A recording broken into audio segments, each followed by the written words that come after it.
Welcome to Bridge to Wellness. My name is Bridget, Guilla, your host. And today I have a very special guest, Fernando Flores. Welcome, Fernando. Thank you, Bridget. Thank you so much for being here. Now tell us, first of all, tell us about yourself and where you came from. Definitely. And first of all, thank you for having me on your show. I really appreciate it. You're welcome. And to be able to talk a little bit about myself and what I'm doing now.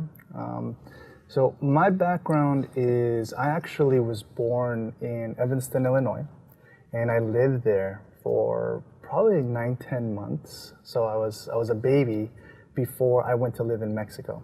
And I grew up in Mexico till I was 8 years old.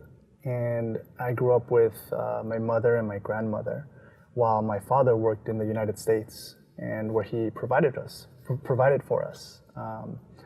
And when I was 8 years old, that's when we reunited and immigrated to the Los Angeles area where I eventually grew up. And that's right. What is your father's name? Javier. Javier. Yes. Much gratitude to your father. Thank you.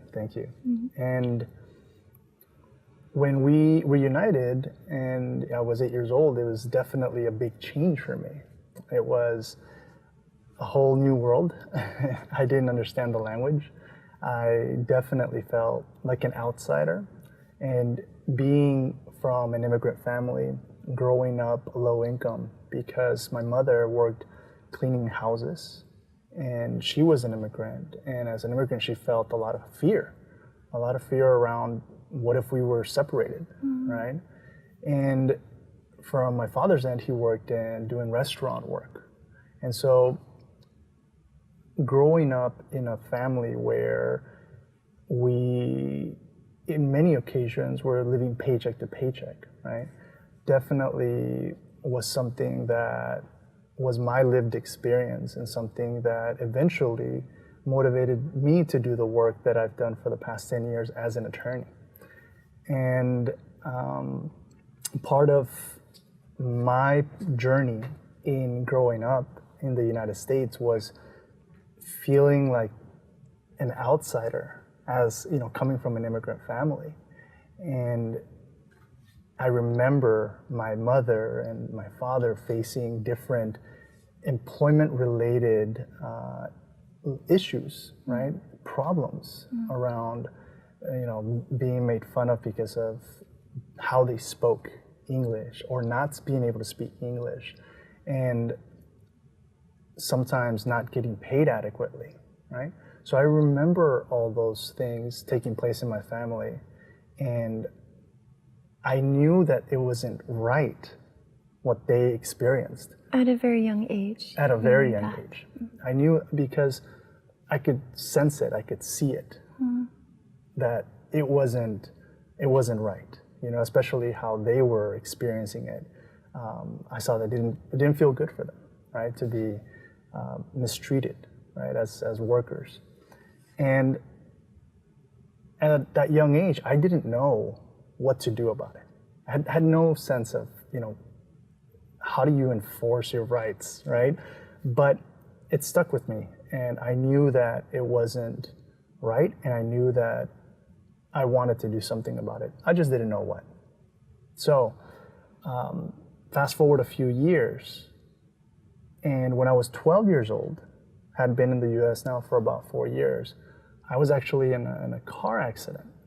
But I wasn't in a car. I was actually hit by a car. Oh, Fernando. Yeah, and that was really intense on many different levels because I was struck by a car going reverse when they thought, they had put drive, they actually put reverse, and they hit the pedal to the metal.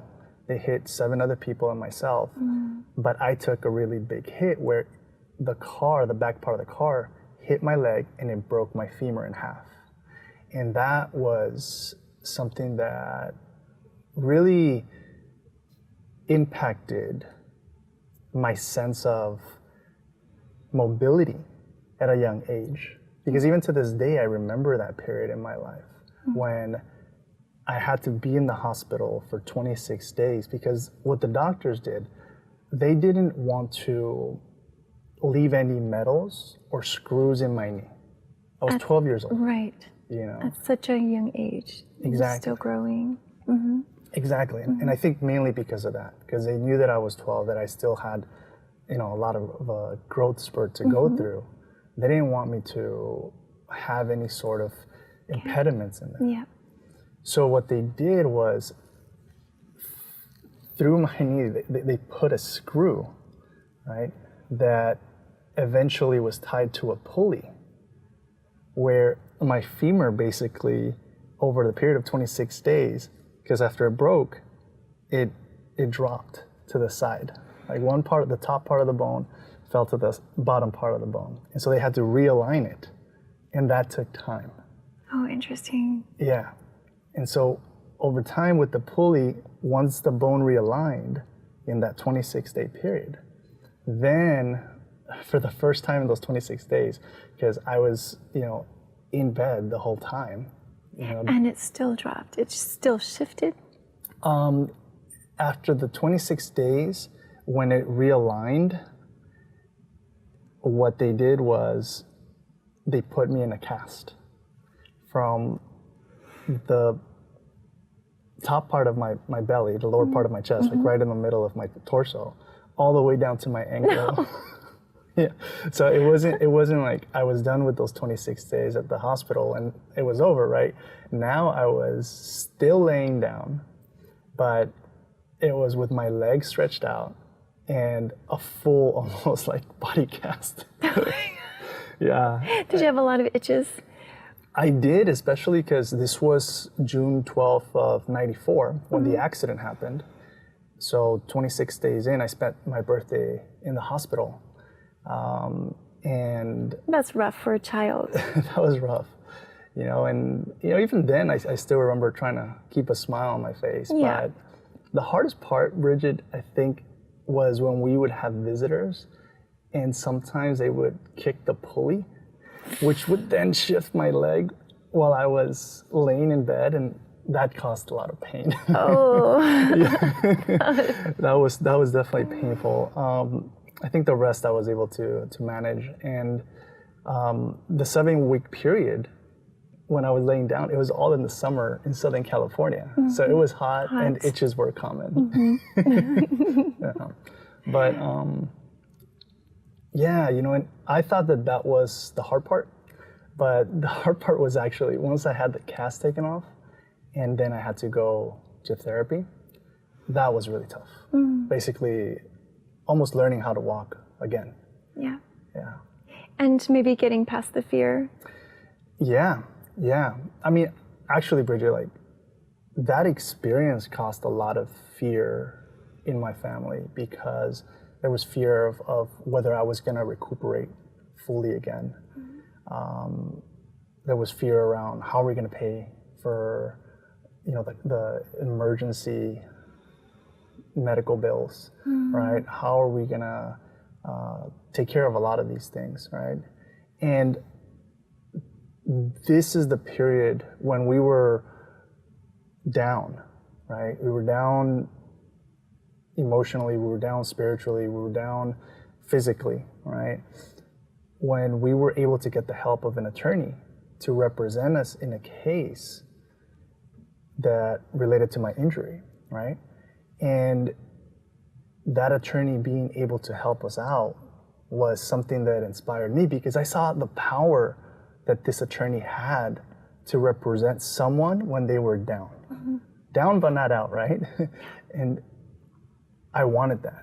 I wanted to be able to do that for others. And that was a big part of why I was inspired to follow that path because I wanted to be able to do that for people who were, maybe I wasn't going to be able to do it for my family, right? But people who were in similar circumstances as my family, I knew that, you know, if I had that power, I'd be able to help them out. So that's pretty incredible. Yeah. I'm trying not to cry. Yeah. You really made it. I don't want to fast forward too much because I want to hear about your story. Yeah. So now you're out of your cast. Yeah. So when I finally came out of my cast, right, that's when I feel the real journey with pain started. Because when I was, in bed in the hospital, when I was in my cast and just laying down, I was very stagnant. There was a lot of stasis. I wasn't moving very much, right? But the therapy part was the opposite. I had to be moving. I had to, get my muscles back up. My leg had atrophied a lot. It had, lost a lot of muscle, and I had to strengthen it back up. And that was definitely a big challenge, especially as a 13-year-old, trying to fit in. I was just trying to fit in, but So now you're 13. yeah, now I'm 13. Yeah. And I'm going to a new school now, so that was a lot of change as well. I started a new school. I was trying to get better, and as a teenager, just trying to fit in. But I had a big limp, and I had a crutches, that I used, and I really tried to work hard to get back up to my old physical state, and that in and of itself was also a journey, because it took a while. It took a while, and I wanted it to happen sooner than the period of time that it was taking, But I just tapped into a lot of courage, as much courage as I could muster in every therapy session. Yeah. Yes. And thank goodness it worked out. No screws, no metals, and I definitely see it as a blessing and a curse. It was tough to go through that, very tough. But at the same time, every once in a while I'll feel pain in my knee, but it's only if I'm inactive. If I don't maintain and stay active. Yeah, so as long as I'm active and doing exercise and running and doing activity and hiking and doing this, I don't feel any pain. Way to go. So it's kind of like a reminder, hey, if as an attorney, if I'm really busy and I'm not exercising, I'll start feeling, that pain, and in an indirect way, it kind of takes care of me. And what is that quote? Motion is lotion. Yeah, that's right. Yeah. Yeah. Yeah, that's great. And I'm just really glad that it turned out, well, and that I was able to get back up to the level of physical well-being, that I was before. So, yeah. Pretty incredible. Yeah. And moving forward, how about your family now? Yeah, definitely. Well, I'm married to my wife, Elizabeth, and we've been married for 8 years now, and we knew each other 3 years before that. And she is definitely a rock in my life, and she's a huge, huge supporter of the work that I do, the work that I've been doing, and it's been an awesome journey to go through with her, and grow with her, and just learn to nurture and foster love with someone. It's been, it's been an awesome journey. Yeah. Yeah, and my parents, they live in the LA area, and have a sister, a younger sister, who is, she lives in Washington, Vancouver. Okay, Yeah. and was she born here? And she was born in Southern California. Yeah. Do you have any children? No children yet. Okay. And now your practice as an attorney, that was a journey in itself. Yeah. Yeah, so as an attorney, the work that I did was focused predominantly on representing workers who were not adequately paid, or who were discriminated against, or who were sexually harassed, or harassed for some other reason. I would represent them in cases in state and federal court. I was actually able to represent workers who faced very, very difficult circumstances in their own lives, and It varied. It varied. I actually handled cases of human trafficking victims, and then also guest workers who come in for a certain period of time to the United States to work in, for example, setting up carnival rides. And we don't really think about that. There's a lot of fairs that get set up in the summer and in the fall period and in the spring period as well. But the workers that do that, the majority are guest workers because the shifts are anywhere from, 16 to 20-hour shifts. They set up rides between 4 in the morning till 9 in the morning. They operate the rides throughout the day during the fair hours. And then in the evening, once it's over at around 10, they have to dismantle everything.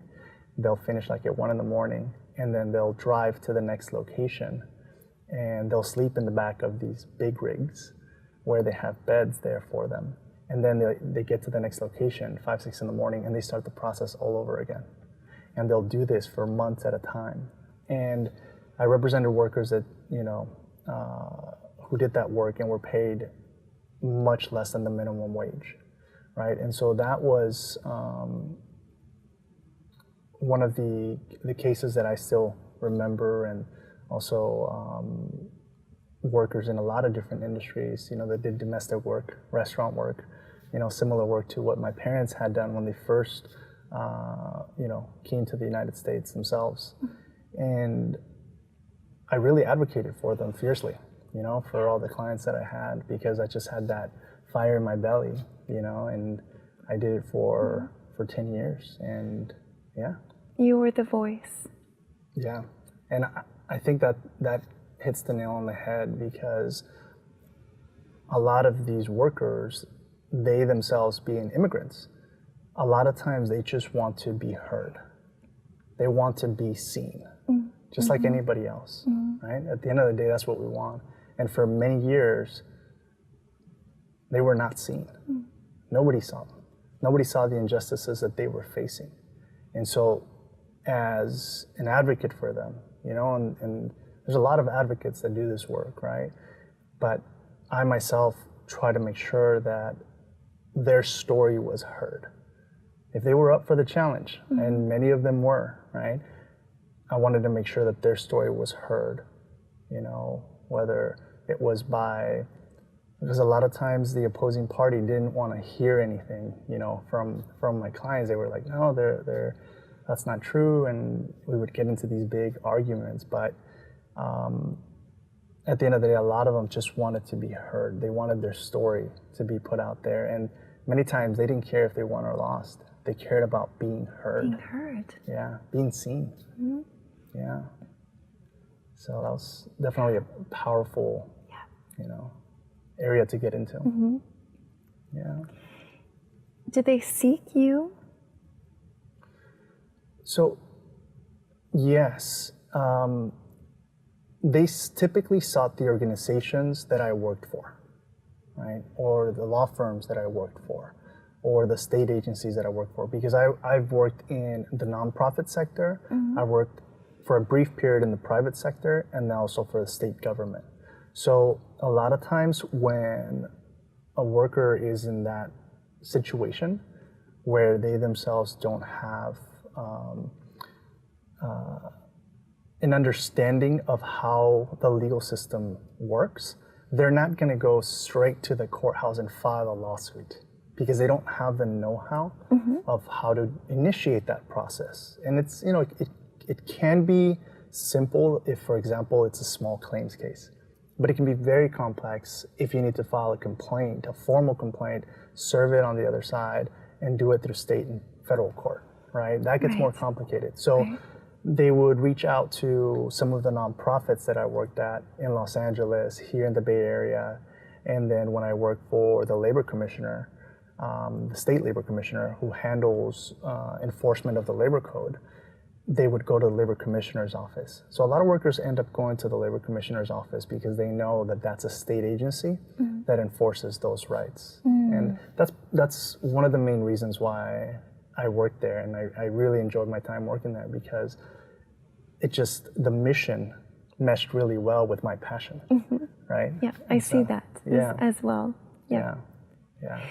let's move on to what you're doing now. Yeah. And would you call yourself a performance coach? Yes, actually, that's what I call myself. I call myself a high performance coach. Mm-hmm. And what I try to do now, actually not what I try, what I do now is I work with attorneys to ensure that they're taking care of themselves holistically, that they're not disregarding any dimension of their well-being, which in turn, by making sure that they're taking care of themselves holistically, allows them to perform at higher levels. And that, to me, was the key to really perform at high levels, right? To really do awesome work and excel and succeed in a lot of my cases when I stop disregarding certain dimensions of my well-being. Yeah. Right? And so I try to make sure that we set up a plan so that they're not disregarding any dimensions, whether, are you developing your social well-being dimension well? Physically, are you exercising? Mm-hmm. Emotionally, are you taking care of yourself? Spiritually, right? What are you doing to make sure that every morning you wake up and you feed your heart, mind, spirit, energy, some positivity before you start your day, right? A lot of times we get the first thing we do is we get our phone and we start checking news, and that's really all negative information that we're receiving. Why not start with something positive, right? And that's going to set you on a slightly different track that at the end of the day, it's going to look very different where you end up. Right. Yeah. I think that's pretty incredible coming from somebody like you and what you've done and so many years of studying. Yeah. And for you to come back and make this huge transition. Definitely. It's pretty incredible. Thank you, Bridget. Yes, it really is. And so you're also coaching students as well. Yes, actually, that's a component that my company is doing as well, because when I was in law school, that was a very stressful period. There's a lot of adjustment, especially coming from an immigrant background and being the first person in my family to become an attorney, a first generation attorney. There's a lot of new ground that you have to get accustomed to. There's a lot of new ground that you have to understand and adapt to, right? And so there was, for me in that journey, again, a lot of fear that I experienced, but also a lot of courage that I had to tap into, right, to face those fears head on. And in your first year of law school, you're really focused on understanding what this environment is about.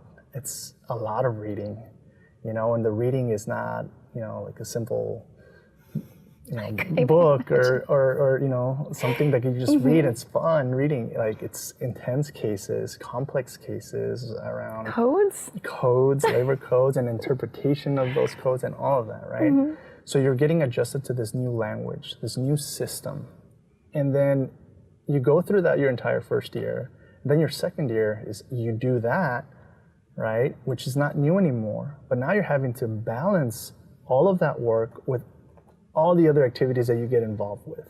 So, you end up doing what's called the law review, which is the journal of the particular law school. And you do a lot of editing of, legal essays and legal notes that get published, right?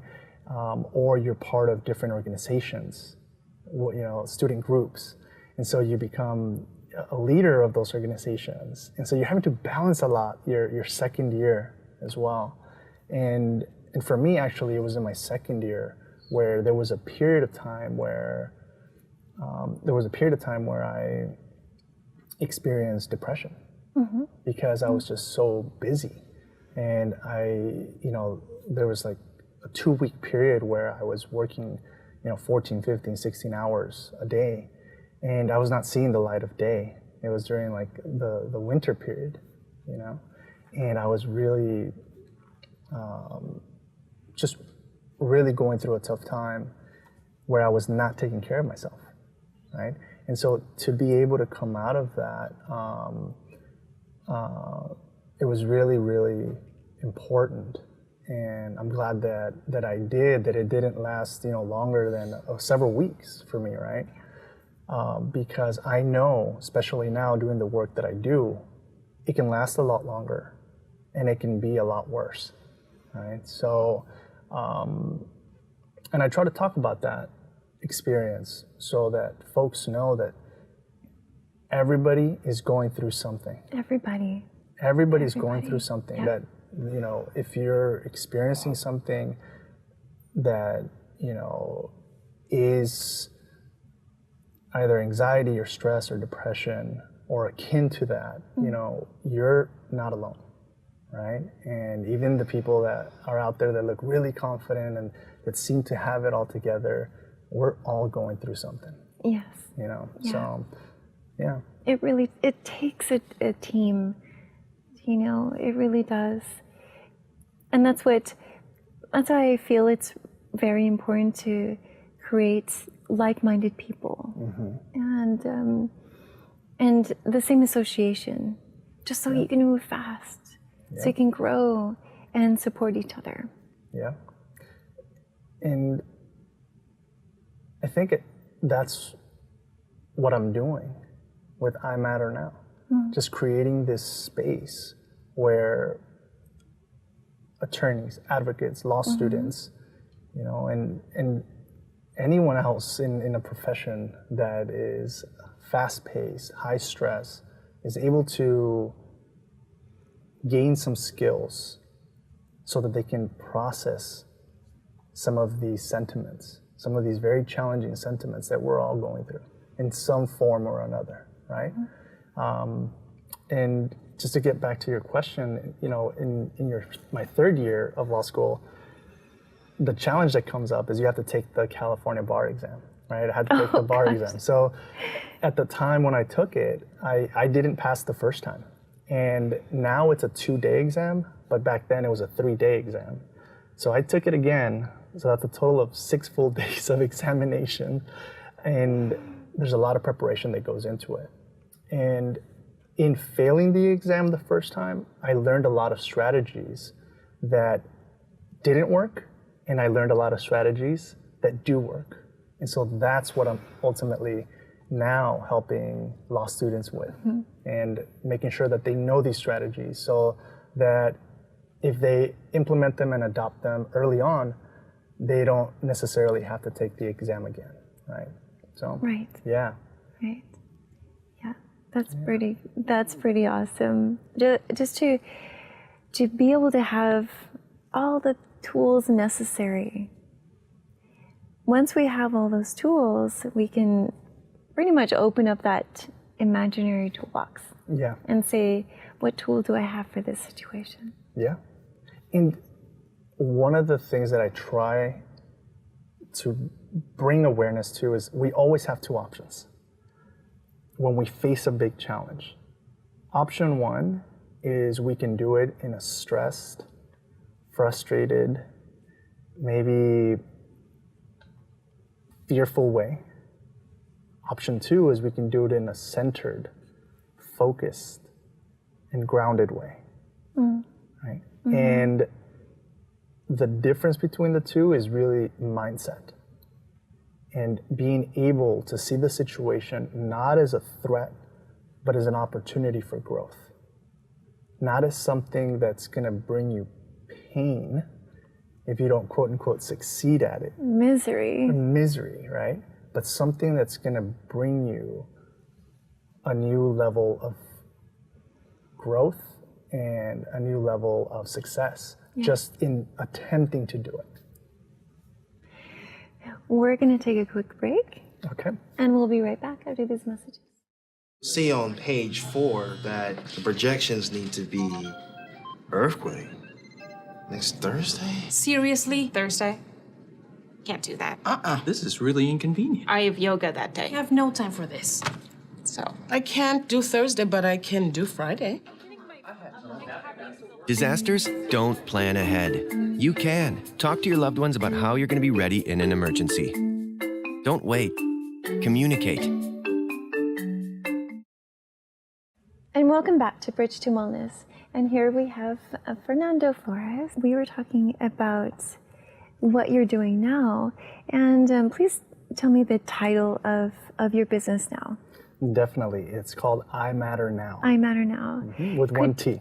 With one T. Why is that? Well, I decided to, when I first got the idea, in law school, we have this system that we call IRAC, which is Issue, Rule, Analysis, Conclusion, right? And it's the format that we use to write every essay. And when you take the bar exam, that's also the format, the analytical format that you use to write the essays as well and write the performance test. Those are the different parts of the bar exam. And so I did the same thing for I Matter, I-M-A-T-E-R. And it's what I Matter provides, you know, different forms, different skills around like incantation, motivational quotes, affirmations, tips, exercises, resources. Oh, interesting. You Yeah. put a lot of thought into that. I did. Yeah. And so it's far more than just saying, I matter now. Yeah, yeah. And, you know, and it's also a recognition of you acknowledging that you matter, right? Because in our busy day, in our busy lives, in our busy world, we often don't make time to recognize, one, we know that we matter, right? But how do we matter is also another really important question. And more importantly, how do we want to matter? Right? And so I think those are the questions that I try to bring up to others so that they can really sit with that and figure out what impact do I want to have? What value to others do I want to bring? Those are the questions that I've asked myself consistently. And that's a little bit about where the name I Matter Now comes from. And the now is recognizing that you matter not tomorrow, not next week, but now. Yeah, right now. Yeah. And this second has just passed. Right. We just wasted a moment. Yes. And you did mention your godson. Does he have anything to do with? Well, yeah, I mean, my godson he's a really big part of my life now. Just to give you a little bit of context,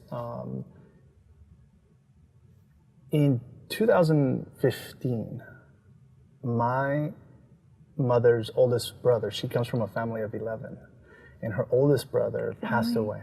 Yeah. Right? And it was really tough on our family. You know, the oldest out of 11 siblings, my uncle. Icon. Yeah. You know, passing as a result of heart disease, right? And in 2016, my godson's father also passed away from heart disease. And it was in this period, in 2016, where I committed to myself to make sure that I took care of myself, because I had this on-off relationship with exercise, like I was mentioning, right? Where I would get busy with trial work and I would just stop doing exercise, and then I would get back to it, and then I would stop, and then I would get back to it.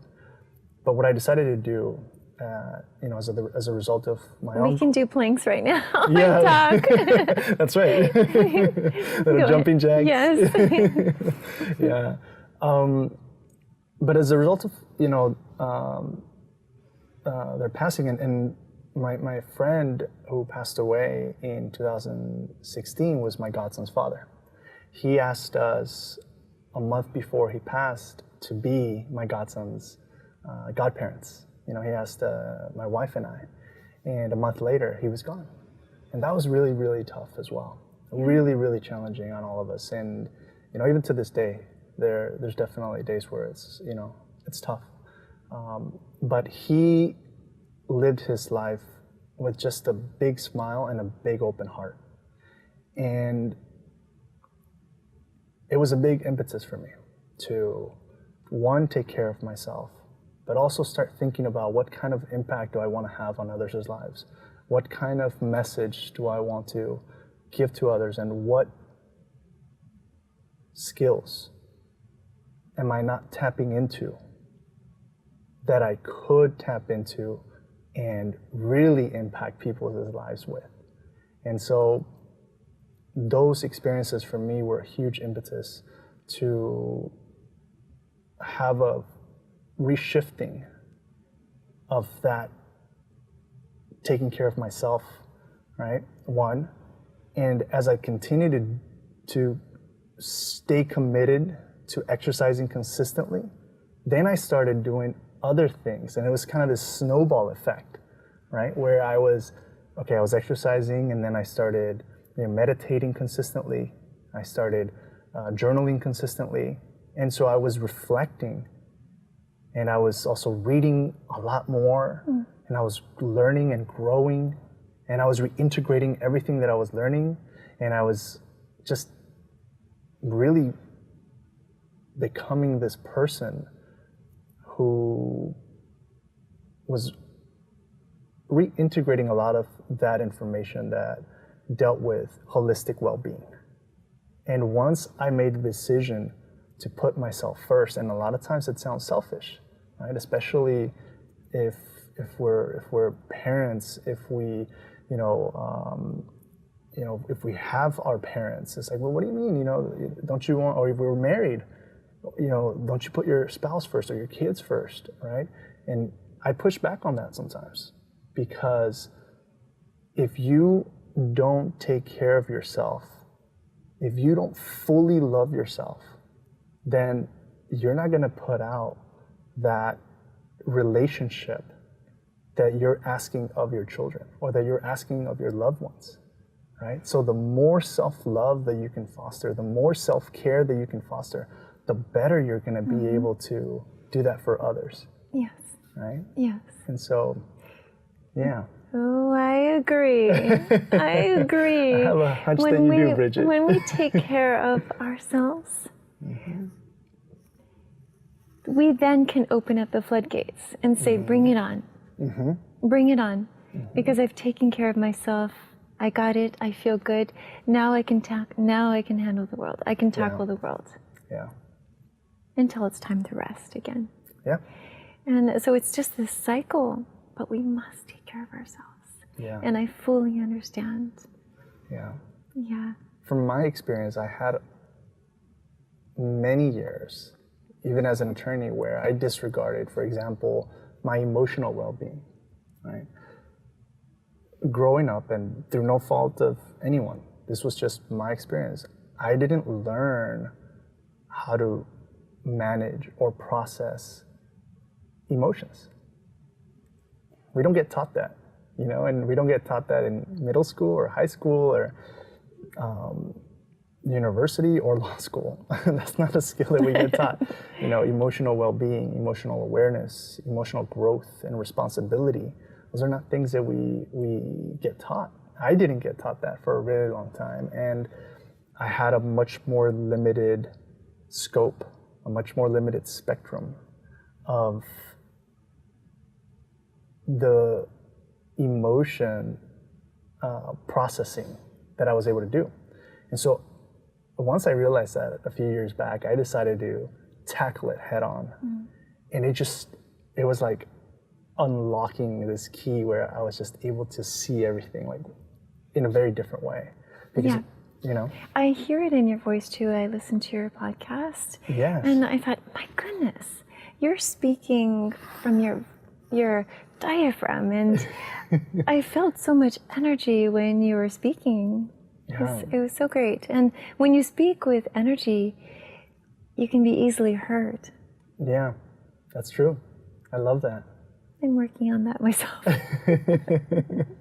A soft-spoken voice of mine. It's No, great. honestly, I really appreciated your podcast, and it was great. I really encourage people to listen, tune in. Thank you, Bridget. I appreciate it. Yeah, you're welcome. And it's for folks that don't know, it's called the trainee heart. And the reason why I called that one a trainee heart, I mean, I also thought about that one extensively, what to call it. And it's also somewhat of contradictory, the naming of it. It's like, what? Attorneys have hearts? It's like, what? Attorneys feel? It's like, yeah. Whether we acknowledge that, because it's a profession where we don't show vulnerability, where we are not supposed to, if our client is crying and going through a difficult situation, if we start crying ourselves, right, we're seen as weak. We're seen as not being able to hold it together. And then this applies not just in the workplace, but when we go to the courthouse, when we're preparing. And think about it, if we do that for hours and hours and hours throughout the day, I mean, what do we do to shut it off and then be emotionally available with our loved ones, right? I didn't have that for years. I didn't make that transition. And so if you're emotionally unavailable for most of your day, it's very likely that you're going to be emotionally unavailable when you go home, right? And that's when tension can come up. That's when arguments can rise, right? Instead of being able to manage what you're feeling and tell yourself, you know what, I had a stressful day today. I think what's coming up for me right now is as a result of that. It's not anything to do with this interaction that I'm having with my loved one, And so... Very good. Yeah. I'm passionate about that, and yeah. That's good for anyone to hear. Yeah, it is. And if I actually just recently did a presentation, and one of the attendees was telling me that their 6-year-old is now being taught emotional intelligence in her elementary school, which I was just jumping for joy inside. I mean, I wasn't jumping in the presentation, but I was like, that is awesome. Because a lot of times, and I experienced it myself, we end up having really intense conversations as attorneys, right? And sometimes you go into work and, you dread checking your emails because of the negative energy and that you're going to be receiving from the other side. And sometimes we don't even know that you're actually receiving negative energy. But if you're not aware of it, what happens is you're just on the receiving end of all of this constantly, hour after hour, day in and day out, week after week, month after month, year after year, right? And if you don't have a channel, eventually all those thoughts, right, are gonna make you feel a certain way, and you're gonna have certain attitudes, right? And this applies to anyone. You're right? If Or you're become, completely callous. Exactly. You just shut off, and that's sometimes for some folks that can lead to burning out, what we refer to as burning out, because it gets exhausting. It gets tiring, having to hold it up and not feel. I mean, we process, dozens and dozens and dozens of emotions throughout the day, whether we realize it or not. We're constantly feeling something, right? If we're awake, we're feeling. And having that awareness, is really important, because you can then start making choices like, well, I'm feeling upset right now, but I'm gonna let that pass through me because I don't want to continue feeling upset, and also waking up in the morning and letting go of what happened yesterday. Can't do anything about it. Can't change it, right? But you can change your attitude about how you move forward. That you have control over. And more importantly, it's your responsibility, right? Right, So. right. I can feel that, I'm sensing that having this nice balance can also draw more clients into the practice as well. Yes. Positive energy. Yeah. Exactly. And that's one of the main things also that I bring up to my coaching clients, that if you are able to take care of yourself holistically and in particular, raise your level of emotional awareness, you're going to treat your employees a lot better, right? You're going to bring in clients who will stay with you for a much longer time because people will remember how you make them feel. When it's genuine. When it's genuine and Yes. authentic. Exactly. Yeah. Right? And I think that's a really important point, right? It's not just putting on a show and trying to attract them with you know, a fake sense of trying to lure them in, right? No. Yeah. When you genuinely take care of yourself and you genuinely just show your energy to others, and people will be attracted to that, you know? That's actually one of the quotes that inspired me to make this move. What's that? It was from Jim Rohn, and your level of success will seldom exceed your level of personal development, because success is something you attract by the person you become.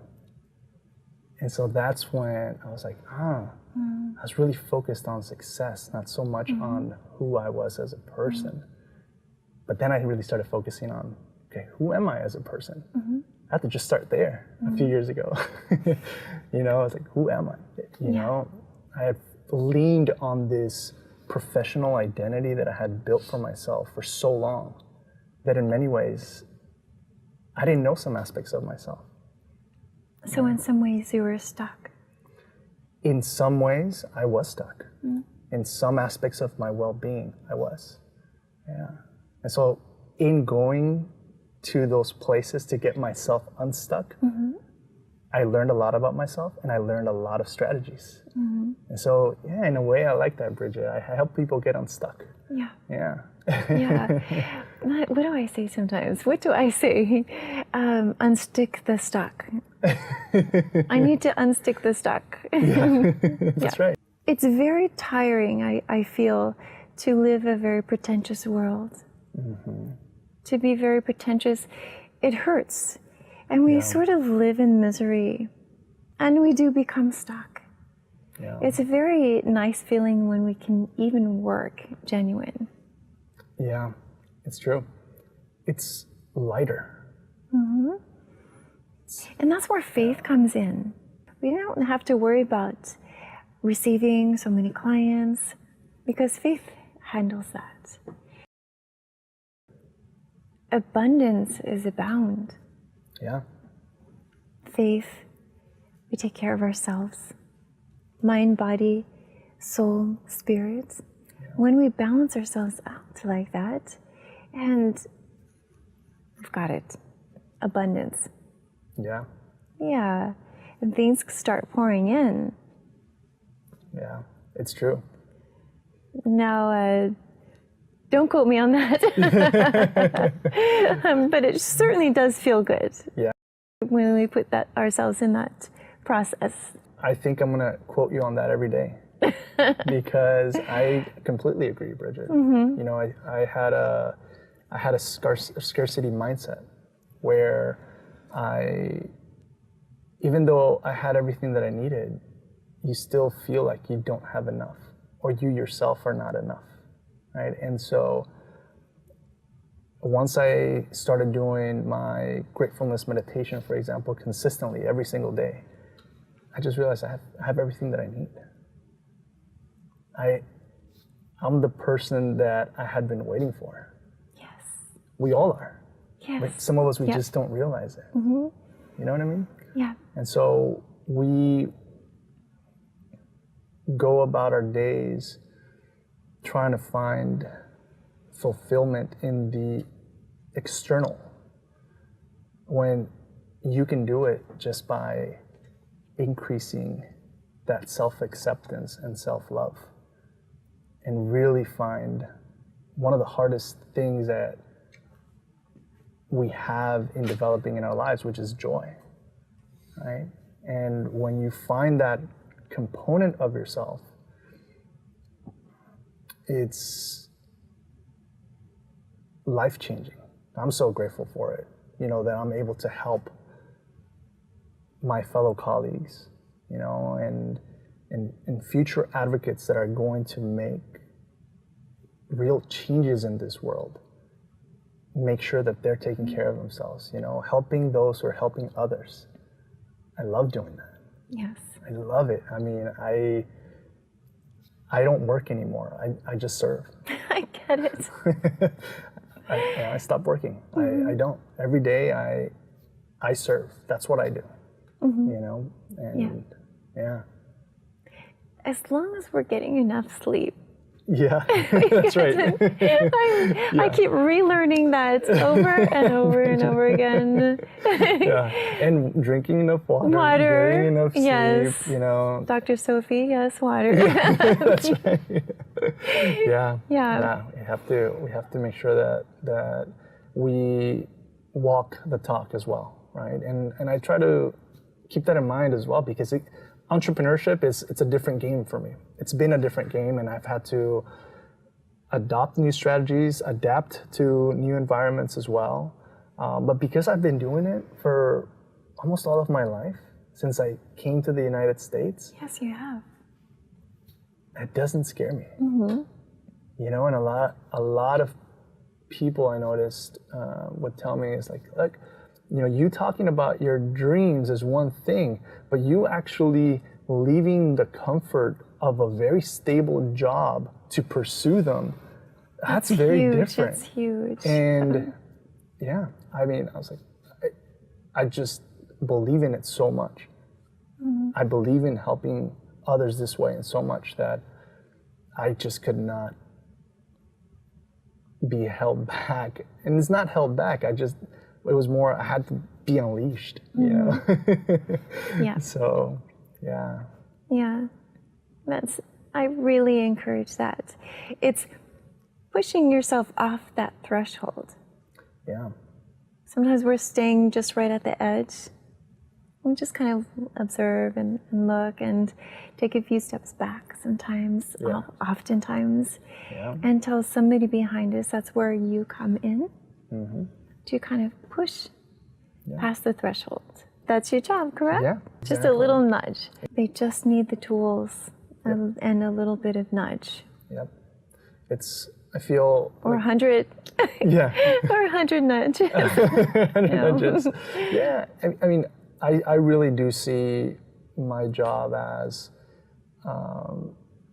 providing guidance and helping you see where you should look. But ultimately, the decision to change is yours, because we don't resist change so much as we resist being changed. Does that make sense? So we don't like being changed by somebody else, and sometimes that's not genuine change. The change has to come from within. Understand. And so there are people who resist change, period. I have encountered that. But for the most part, what I've noticed is when you try to change someone and you should be this and you should be that, that doesn't work. But like, hey, look, this is what's worked for me. You can try it, see if it'll work for you. And it could be that it works. It could be that something slightly different will work for that particular person. So, yeah. It's really great, and what you're doing. I think it's a huge transition. Huge transition. Would you ever go back? I think that when I left my job, I wasn't tired of litigation. I still had that fire in me. It's just that I had a bigger fire brewing within of wanting to do this work. And I have not ruled it out in terms of going back and advocating for, vulnerable communities and doing that work. I have not ruled it out because I really enjoyed it, and I learned how to do it well. And right now I'm focused on helping others learning how to do it well and in a healthy way, in a way that allows them to be happier advocates, healthier advocates, right? But yeah, never know. I might end up going back to it. But for now, this is what I'm focused on. Yeah. Do you have any workshops coming up? I do, actually. Do you want me to provide dates and names? And all Absolutely. Okay, Anything great. that you have. Yeah, so actually, I have a workshop on May 19th, and that's focused. That's focused on. It's called Emotional Wellness Mastermind, and the information's on my website, imatternow.com, and it is going to be providing information around, okay, how do you develop emotional wellness? How do you develop, emotional granularity? How do you become emotionally responsible? Awareness? How do you develop, how do you expose your emotions a little bit more? And how do you develop emotional temperedness? Right? I think those are all really important things that, and this mastermind is going to be focused a little bit more on how do you do that so that you can improve your professional and entrepreneurial skills. Because that's something that I did as an attorney, right? In developing those skills and applying them and seeing when my client was having a really tough time and me coming in to assuage those emotions so that they can perform really well in court. I love it. Because when they get really stressed out, that's when we have the blank out effect.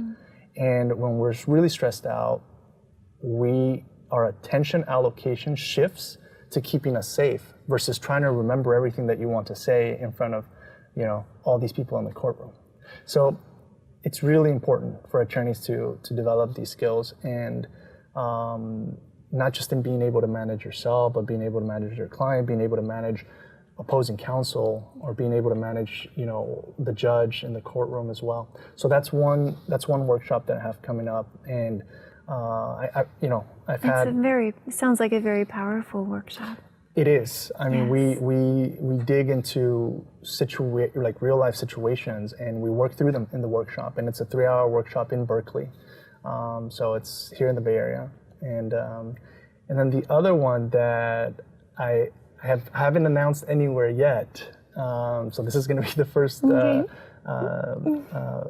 show that I announced it in is the I Matter Now one-day conference, scheduled for August 18th of this year.